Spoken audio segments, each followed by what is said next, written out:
नमस्कार दोस्तों, स्वागत है आप सभी का नागेश भारद्वाज के ऑफिशियल यूट्यूब चैनल पे। दोस्तों, बिहार में अभी एक मामला बहुत ही ज्यादा गरमाया हुआ है, सुर्खियों में है। और वो मामला है बिहार के विभिन्न सरकारी विभागों में बेल्ट्रॉन के थ्रू बहाल किए जाने वाले आउटसोर्स कर्मियों की। जी हाँ, ये कर्मी विगत 10 या 15 वर्षों से अपने आउटसोर्स को हटाकर और उनका सेवा समायोजन करने के लिए हमेशा ये प्रदर्शन करते रहते हैं। अभी भी आप देखेंगे तो सोशल मीडिया के विभिन्न प्लेटफॉर्मों पर ये अभ्यर्थी जो हैं, जो कि आउटसोर्स कहलाते हैं, अपने हक की लड़ाई के लिए आवाज उठा रहे हैं। अभी इनका मामला सुर्खियों में इसीलिए है कि ये लगातार अपना आवाज उठा रहे हैं और इन लोगों का साथ कुछ न्यूज चैनल भी दे रहे हैं। बात कर ले अगर हम इन आउटसोर्स कर्मियों की, तो इनकी संख्या बिहार में लगभग 20,000 है, जो कि बिहार के विभिन्न विभागों में ये काम करते हैं।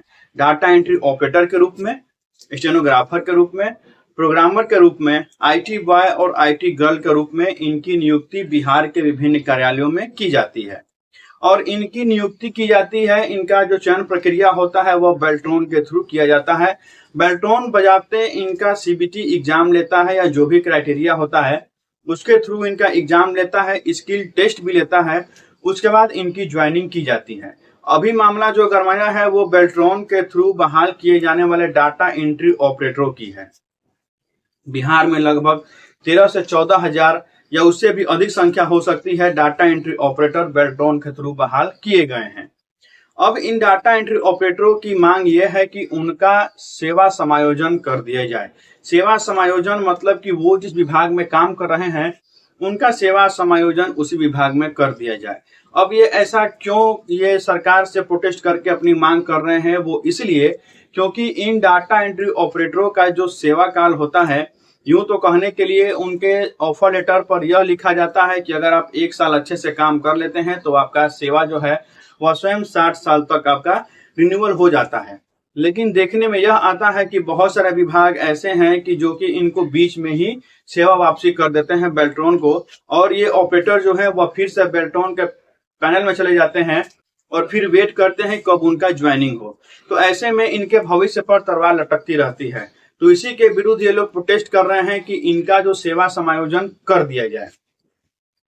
विगत 10-15 वर्षों से ये अपना प्रोटेस्ट कर रहे हैं। इसी कड़ी में अभी एक न्यूज चैनल जो है इंडिया न्यूज, जिसके एडिटर इन चीफ हैं यशवंत राणा जी, वो भी इन बच्चों का अब साथ दे रहे हैं। और यशवंत राणा जी अपने विभिन्न सोशल मीडिया प्लेटफॉर्म पर इनके लिए आवाज भी उठा रहे हैं, जैसे कि यूट्यूब पर, न्यूज चैनल पर, अपने एक्स हैंडल यानी कि ट्विटर हैंडल पर भी ये हमेशा आवाज उठा रहे हैं। अभी कुछ दिन पहले इन्होंने 2 वीडियो बनाया है, यानी कि 2 बार अपने न्यूज चैनल पर डाटा एंट्री ऑपरेटर को इनवाइट किया है और उनसे कुछ सवाल पूछे और उनके सवालों को सरकार के सामने भी रखा। मैंने आज के इस वीडियो में यशवंत राणा जी को भी टैग किया हुआ है और उनके न्यूज चैनल इंडिया न्यूज को भी टैग किया हुआ है, ताकि यशवंत राणा जी के पास यह वीडियो पहुंच जाए। वीडियो इसलिए सबसे पहले मैं यशवंत राणा जी को धन्यवाद देना चाहता हूं कि वो हम लोग के साथ जुड़ रहे हैं, जो बिहार के आउटसोर्स कर्मी हैं, जो कि बेल्ट्रॉन के थ्रू काम कर रहे हैं, खासतौर पर डाटा एंट्री ऑपरेटर, उनके साथ जुड़ रहे हैं और उनकी समस्याओं को सरकार के सामने रख रहे हैं। लेकिन मैं एक बात कहना चाहूंगा यशवंत राणा जी से कि सरकार के सामने बातों को रखना और सही तरीके से रखने में अंतर होता है। आप बार बार आपने 2 बार डाटा एंट्री ऑपरेटर को इनवाइट किया अपने न्यूज चैनल पर, उनसे कुछ सवालात भी किए और उनसे जवाब मांगने की कोशिश की। मेरा कहना यह है कि अगर आप डाटा एंट्री ऑपरेटर को बुलाकर और उनकी समस्या पूछेंगे, या फिर जो भी आउटसोर्स कर्मी हैं बिहार के जो बेल्ट्रॉन के थ्रू बहाल किए गए हैं, अगर आप उनकी समस्या पूछेंगे तो आप एक बात समझ जाइए कि लगभग बिहार में 20,000 ऐसे आउटसोर्स कर्मी हैं जो कि बेल्ट्रॉन के थ्रू काम करते हैं। अगर आप उनकी समस्या पूछेंगे तो हर एक ऑपरेटर या हर एक आउटसोर्स कर्मी के पास लगभग 4 से 5 आपको समस्याएं मिल जाएंगी। ऐसे में अगर आप केवल उनकी समस्या सुनेंगे तो आपके पास 1 लाख से अधिक समस्याएं हो जाएंगी। तो मैं आपसे एक कहना बात चाहूंगा कि आप सही दिशा में अपना जो भी आप ये कार्यक्रम चला रहे हैं, या फिर आउटसोर्स कर्मियों के लिए आप खड़ा हो रहे हैं, लड़ रहे हैं, तो आप एक सही दिशा में लड़िए। आपको चाहिए कि आपको सरकार से प्रश्न पूछना चाहिए कि सरकार की आखिर ऐसी क्यों मजबूरी है जो कि उनको आउटसोर्स पे रखना पड़ रहा है कर्मियों को, वो भी ऐसे पदों पर जो कि नियमित पद हैं। आपको सवाल पूछना चाहिए सरकार से कि आखिर सरकार इन कर्मियों का आर्थिक शोषण क्यों कर रही है। आपको सवाल पूछना चाहिए सरकार से कि आखिर सरकार इन कर्मियों का सेवा समायोजन क्यों नहीं कर दे रही है। सरकार एक बार अपने सभा में यह घोषणा कर दे रही है कि मंत्रियों का वेतन इतना बढ़ गया या इस संविदा कर्मी का वेतन इतना बढ़ गया, तो सरकार ये भी घोषणा क्यों नहीं कर दे रही है कि आज से बिहार में आउटसोर्सिंग खत्म, सारे जो आउटसोर्स कर्मी हैं उनको उसी विभाग में सेवा समायोजन कर दिया जाए। आपको ये सरकार से प्रश्न पूछना चाहिए कि सरकार की आखिर ऐसी क्या मजबूरी है जो कि ऐसे आउटसोर्स कंपनियों को बिहार में रखा गया है ठेका मजदूरी करवाने के लिए। बिहार तो वैसे ही बदनाम है बाहरी राज्य में जाकर काम करने के लिए मजदूर के रूप में, लेकिन आप बिहार को फिर से बदनाम कर रहे हैं, क्योंकि अगर आप अपने बिहार के लोगों का खुद बिहार में इज्जत नहीं करेंगे तो फिर बिहार के बाहर उन लोगों का या उन अभ्यर्थियों का या उन कर्मचारियों का इज्जत कैसे होगा। आप बिहार में खुद उन कर्मचारियों से अल्प वेतन पर आप ठेका मजदूरी करवा रहे हैं जो कि 10+2 पास हैं, जो कि स्किल टेस्ट पास करके और आपके सरकारी विभागों में काम करने के लिए जाते हैं। जी हाँ, अगर हम बात करें डाटा एंट्री ऑपरेटर पद की, तो डाटा एंट्री ऑपरेटर की बहाली बेल्ट्रॉन लेता है। अब मैंने यहाँ पर आप देखा होगा कि मैंने यहाँ पर बेल्ट्रॉन प्लस उर्मिला लिखा हुआ है। ये क्यों लिखा हुआ है आपको समझने की बात है। बिहार का एक उपक्रम है बेल्ट्रॉन। बेल्ट्रॉन करता क्या है कि बिहार के विभिन्न विभागों में, सरकारी विभागों में data entry operator, stenographer, programmer, IT boy, IT girl की बहाली करवाता है। बजाते वो नोटिफिकेशन निकालता है, नोटिफिकेशन में एलिजिबिलिटी क्राइटेरिया देता है। अगर बात करें डाटा एंट्री ऑपरेटर की, तो डाटा एंट्री ऑपरेटर के लिए आपको 10+2 पास होना अनिवार्य होता है और हिंदी और इंग्लिश में आपको टाइपिंग आना जरूरी होता है और आपके पास 1 साल का कंप्यूटर कोर्स होना अनिवार्य होता है। तब जाके आप ये फॉर्म को भरते हैं, आपका CBT एग्जाम होता है, उसके बाद आपका स्किल टेस्ट होता है यानी कि टाइपिंग टेस्ट होता है और इसके बाद आपका बनता है मेरिट पैनल और तब पैनल बनने के बाद आपका ज्वाइनिंग होता है। ज्वाइनिंग जब होने की बात आती है, जब आपका ऑफर लेटर आता है, तब वहां पे एंट्री होती है उर्मिला की। अब यहाँ पे थर्ड कंपनी जो उर्मिला है उसकी एंट्री हो जाती है और उर्मिला क्या करती है, आपको ऑफर लेटर देती है और वहीं से आप कहलाते हैं आउटसोर्स कर्मी। अब मैं यशवंत राणा जी से एक बात कहूंगा कि आपको सरकार से पूछना चाहिए कि जब बेल्ट्रॉन एग्जाम लेता है, जब बेल्ट्रॉन टाइपिंग टेस्ट लेता है, जब बेल्ट्रॉन नोटिफिकेशन निकालता है, बेल्ट्रॉन बनाता है पैनल और हम लोग को ऑफर लेटर भी बेल्ट्रॉन के पैड पर ही मिलता है, तो फिर यहाँ पे उर्मिला का एंट्री क्यों हो गया। यशवंत जी ने पूछा भी ये बात, तो कहा गया बेल्ट्रॉन के द्वारा कि उर्मिला को केवल इसलिए रखा गया है ताकि वो हमारा पे स्केल जो है हमारा, वो हमको पेमेंट हमारा कर सके और जो भी हमारा EPF और ESI है उसका वो मैनेज कर सके। यशवंत राणा जी को पूछना चाहिए बेल्ट्रॉन से कि क्या बेल्ट्रॉन के पास इतने कर्मी नहीं हैं कि वो अपने कर्मी रखकर और जो हमारा पेमेंट है वो बेल्ट्रॉन के स्तर से ही डिसबर्स करे। ये यशवंत राणा जी को उनसे पूछना चाहिए। यशवंत राणा जी को सरकार से पूछना चाहिए, क्योंकि यशवंत राणा जी इंडिया न्यूज से जुड़े हुए हैं और न्यूज चैनल जो है वो भारत का चौथा स्तंभ माना जाता है, तो इनके हाथ भी लंबे हैं, तो इनको स्टिंग ऑपरेशन चलाना चाहिए। इनको सरकार से प्रश्न पूछना चाहिए। सबसे पहला इनको प्रश्न पूछना चाहिए, पता लगाना चाहिए कि ये उर्मिला जो है वो कंपनी है किसकी, ये किस नेता की कंपनी है जो कि सरकार इतनी मजबूर है कि उस कंपनी को हम लोगों के बीच से हटा नहीं पा रही है। सरकार को करना क्या है, बस घोषणा तो करना है कि आज से आउटसोर्स खत्म, आप जो भी कर्मी है वो आप सेवा समायोजन होता है, आप जिस विभाग में काम कर रहे हैं आप उसी विभाग के आप कर्मी हो गए। लेकिन नहीं, सरकार ऐसा नहीं कर पा रही है। आखिर क्यों? इंडिया न्यूज के जब एक रिपोर्टर ने उर्मिला के MD कुमार अविनाश से एक प्रश्न पूछा पेमेंट के बारे में कि आखिर हम लोग का पेमेंट में देरी क्यों होता है या पेमेंट में कटौती कौन कौन सा होता है, तो कुमार अविनाश के द्वारा यही बताया गया कि उर्मिला जो है वह पेमेंट तुरंत कर देता है। जब बेल्ट्रॉन उर्मिला के पास हम लोग का पेमेंट भेजता है उसके 24 घंटे के अंदर उर्मिला जो है वह हमारा पेमेंट कर देता है EPF और ESI काटकर। अब यहाँ पर मैं यशवंत राणा जी से एक बात कहना चाहूंगा कि आपने उर्मिला के यहाँ जाकर और पेमेंट के बारे में प्रश्न पूछा, उसके पहले आपको चाहिए था थोड़ा छानबीन कर लेने की, क्योंकि हम तो झूठ नहीं बोल रहे हैं कि हमारा पेमेंट लेट होता है। अब जब हमारा UTR जनरेट होता है हमारे विभाग से और बेल्ट्रॉन के पास जाता है, उसके कम से कम 10 से 15 दिन बाद हम लोग का पेमेंट हमारे अकाउंट में आता है, या फिर कभी कभी 20 दिन भी, या कभी कभी 1 महीना भी हो जाता है। अब जब हम बेल्ट्रॉन के पास पूछते हैं कि हमारा पेमेंट क्यों लेट हुआ, तो बेल्ट्रॉन बोलता है कि हमने बहुत पहले ही उर्मिला के पास भेज दिया है, आप उर्मिला से पूछिए कि अगर आपका पेमेंट क्यों लेट हुआ है। जब उर्मिला के पास हम फोन करते हैं तो उसे उसके द्वारा यह कहा जाता है कि अभी बेल्ट्रॉन के पास ही आपका पेमेंट है, हमारे पास पेमेंट नहीं आया है। तो ये सब बातों को जांच करके और तब यशवंत राणा जी के रिपोर्टर को उर्मिला के पास जाना चाहिए था, ताकि उनका जवाब वहां पर वो दे सकते। लेकिन आधा अधूरा ज्ञान लेकर यशवंत राणा जी जो है वो जाकर उर्मिला से और बेल्ट्रॉन से पूछताछ करते हैं, जो कि एकदम निंदनीय है। मैंने फिर कहा कि यशवंत राणा जी, आपको अगर आवाज उठाना ही है इन आउटसोर्स कर्मियों की, तो सबसे पहले आप छानबीन कीजिए कि उर्मिला कंपनी है किसकी, किस नेता की, या कैसे उसकी कार्य पद्धति है, या कैसे बेल्ट्रॉन काम करता है, क्यों आखिर वह सारा एग्जाम से लेकर और ऑफर लेटर निकालने तक काम बेल्ट्रॉन करता है और ज्वाइनिंग देता है हमको उर्मिला की एंट्री क्यों होती है। ये सब बातों को आपको जांच लेना चाहिए था। फिर से उर्मिला के एमडी कुमार अविनाश के द्वारा यह कहा गया कि जो हमारे पेमेंट में कटौती होती है वह सारा संवैधानिक कटौती है। संवैधानिक कटौती करने के बाद 17,244 रुपए जो फर्स्ट पेमेंट होता है वो डाटा इंटरप्रेटर के अकाउंट में आता है। अब मैं यहाँ पर आपका एक ध्यान खींचना चाहूंगा, इस पर भी थोड़ा होमवर्क करना चाहिए था यशवंत राणा जी को। ठीक है, हम मान लेते हैं कि जो SGST और CGST है वो कटता है, जो केंद्र सरकार का GST है और जो राज्य सरकार का GST है वो कटेगा। उसके बाद बताया एमडी ने कि उसमें फिर से क्या करता है, तो सेवा कर करता है, जो कि बेल्ट्रॉन 550 रुपए लेता है और 156 रुपए लेता है उर्मिला। ठीक है, उसके बाद जो हम लोग का EPF और ESI कटता है, इतना काटने के बाद हम लोग को पेमेंट कितना मिलता है, 17,244 रुपए, जबकि हम लोग का विपत्र पर बनता है 25,540 रुपए। आइए ये जो पेमेंट कटौती का खेल है, मैं आपको यहाँ पर बोर्ड पर समझा देता हूं कि आखिर ये खेल है क्या, आपको अच्छे समझ में आएगा। जो हम लोग का विपत्र राशि बनता है पेमेंट का,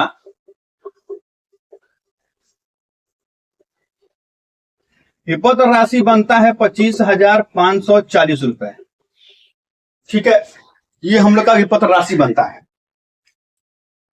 अब इसमें से आप देख लीजिए कि कटौती क्या क्या होती है। तो 1948 रुपया आपका हो गया CGST, यानी कि सेंट्रल GST। फिर से आपका हो गया 1948 रुपया SGST। ठीक है, उसके बाद हमारा कटता है EPF, फिर कटता है ESI, फिर बेल्ट्रॉन का आपका जो सर्विस चार्ज है वो कटता है, फिर आपका उर्मिला सर्विस चार्ज लेती है। ठीक है, तो बात करें अगर EPF की, तो हमारा EPF जो कटता है वह 1353 रुपए कटता है। मैं फर्स्ट पेमेंट का बात कर रहा हूं, जो हम लोग का फर्स्ट पेमेंट हम लोग ज्वाइनिंग करते हैं, जो हमारा फर्स्ट पेमेंट आता है, मैं उसका बात कर रहा हूं। ठीक है, 1353 रुपए EPF। ESI 145 रुपए कटते हैं, मान लिया जाए कि यह हमारा 150 रुपए कटता है। ठीक है, अब यहां पर बेल्ट्रॉन सर्विस चार्ज जो लेता है वह लेता है 550 रुपए, जैसा कि उर्मिला के एमडी कुमार अविनाश के द्वारा बताया गया। उर्मिला अपना सर्विस चार्ज लेता है 156 रुपए, यह भी बताया है हमारे उर्मिला के एमडी कुमार अविनाश जी ने। अगर हम इन सब को ऐड करते हैं तो ये सारा जो हमारा कटौती होता है वह लगभग हो जाता है हमारा 6105 रुपया। यह हमारा जो विपत्र राशि है 25,540, इसमें से हमारा कटता है कितना, 6105 रुपया। चलिए हम यहां पर 6105 रुपया माइनस कर देते हैं। ठीक है,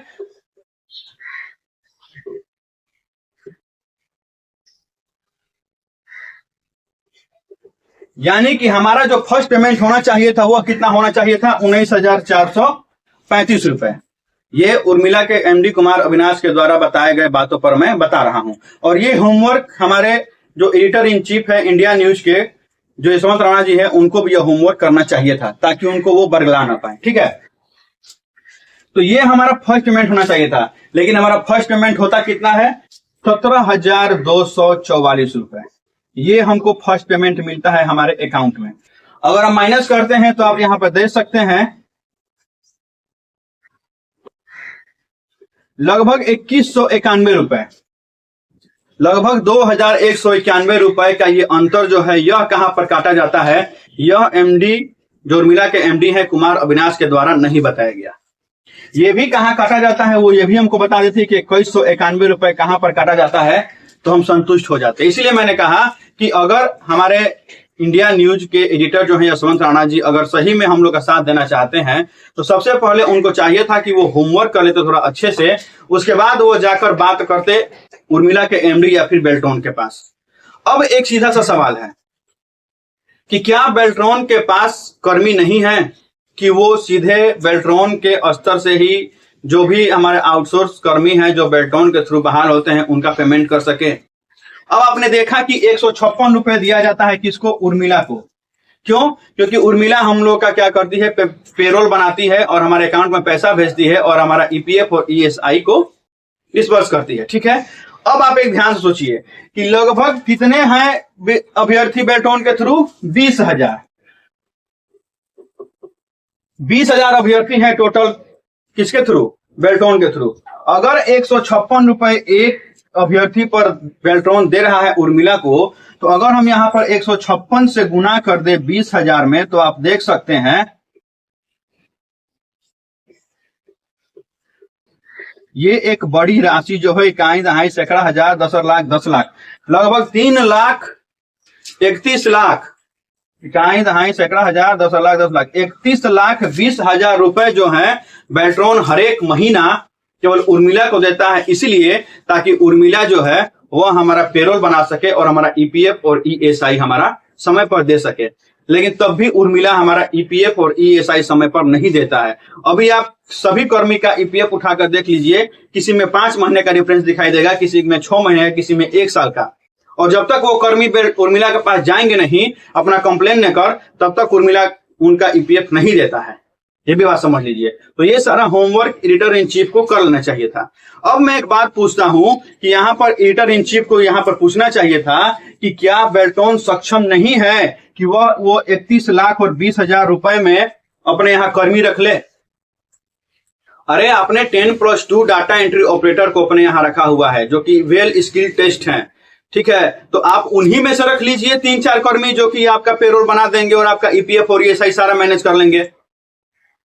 आप 50,000 भी महीना देंगे, अभी 17,240 रुपए पे आप खटा रहे हैं सबको। आप 50,000 या 20,000 या 25,000 भी देंगे तो आपके कर्मी तैयार हो जाएंगे। 10, 15, 20 कर्मी आप उसी में से ले लीजिए और अपने यहाँ ही आप व्यवस्था बनाइए और वहीं से आप पेमेंट करवाइए।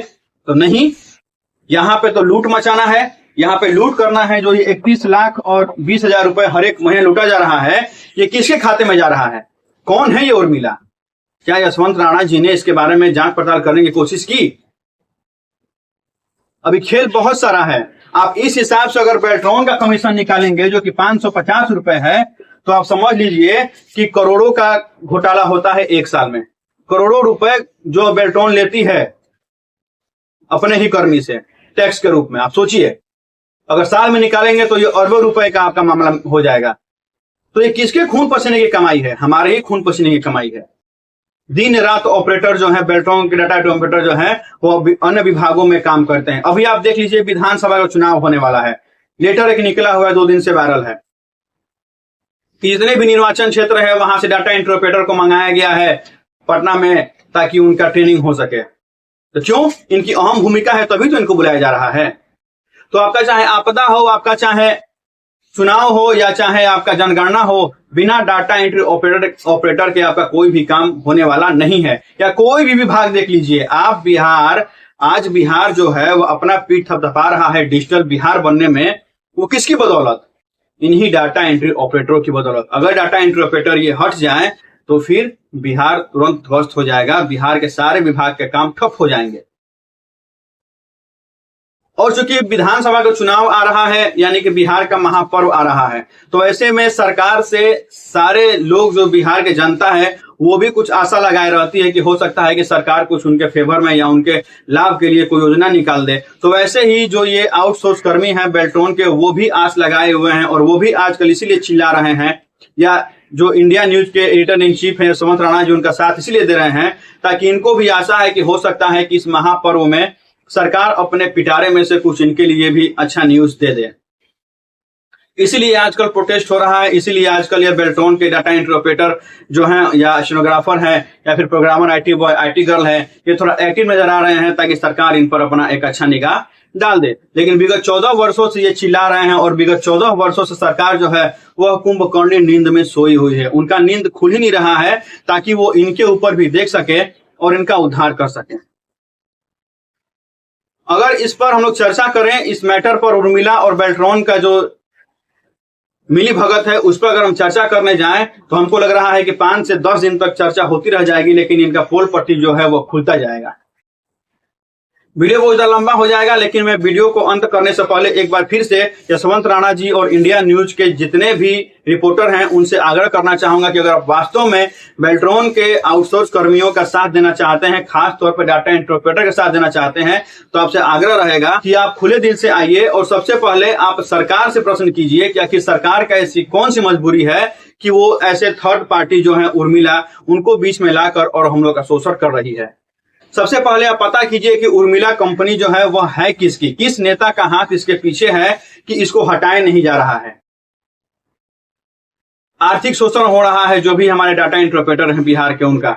और मैं बेल्ट्रॉन के डाटा एंट्री ऑपरेटर से एक आग्रह करना चाहूंगा, वैसे ऑपरेटर जो कि इंडिया न्यूज के बुलावे पर जाते हैं उनके स्टूडियो में या फिर वीडियो कॉल से उनके साथ जुड़ते हैं और अपनी बातों को रखते हैं, मैं उनसे एक अपील करना चाहूंगा कि आप भी अपने मुद्दे से न भटके।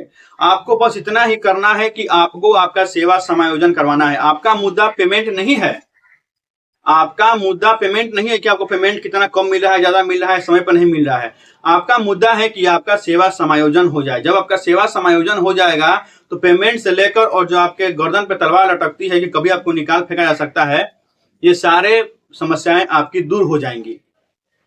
इसीलिए जब भी आप कहीं भी जाएं, कोई भी न्यूज चैनल आपको बुलाता है अगर आपका पक्ष रखने के लिए, तो आप बस अपना एक ही पक्ष रखिए कि आपका सेवा समायोजन हो जाना चाहिए या आपका भी नियमावली बनना चाहिए। बाकी आप अपने मुद्दों से ना हटें और जो भी न्यूज चैनल है उनसे मेरा आग्रह रहेगा कि आप भी अपने मुद्दों से ना हटे। आप भी अगर हमारा साथ देना चाहते हैं तो सही पॉइंट पर और सही तरीके से आकर हमारा साथ दें, आपका स्वागत रहेगा। तो यहीं पर मैं वीडियो को विराम देता हूं और आग्रह करता हूं कि जो भी आउटसोर्स के थ्रू काम कर रहे हैं वो साथी एक साथ आएंगे और अपना आवाज उठाएंगे और ये जो अभी ठेका मजदूरी वाली प्रथा चल रही है बिहार में उसको जड़ से उखाड़ फेंकेंगे और बेल्ट्रॉन और उर्मिला जैसे कंपनी को बिहार से बाहर फेंकेंगे और जो भी आउटसोर्स वाले कर्मी हैं उनको सीधा सेवा समायोजन किया जाए। इसी मांग के साथ और इसी आशा के साथ आज का मैं वीडियो यहाँ पर समाप्त करता हूँ। मिलेंगे अगले अंक में किसी नए अपडेट के साथ, तब तक के लिए धन्यवाद।